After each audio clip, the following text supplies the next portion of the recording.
Well, the Real Estate Board of New York changing the way New York brokers are paid.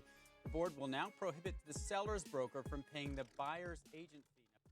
REBNY, the Real Estate Board of New York, prohibits listing agents from splitting commissions with buyer's agents starting January 1st, 2024. A class action lawsuit by thousands of home sellers against the National Association of Realtors and two real estate agencies is now underway in Kansas City. The plaintiffs say the NAR's fee structure is anti-competitive.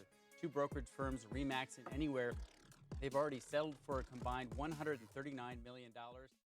A few brokerages have already settled. The brokerages are Remax and Anywhere. Anywhere owns brands such as Better Homes, Century 21, Coldwell, Era, Sotherbys, and Cocoran. They folded for a total of $139 million. This meddling in buyer's agents' commissions is going to have negative repercussions in the real world.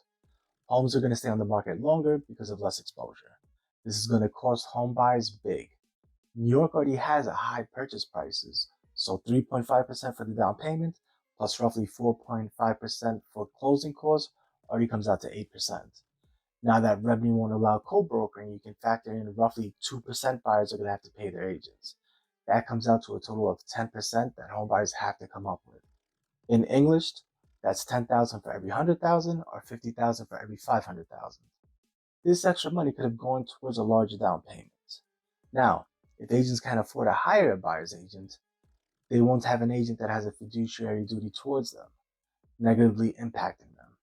Stay tuned for more.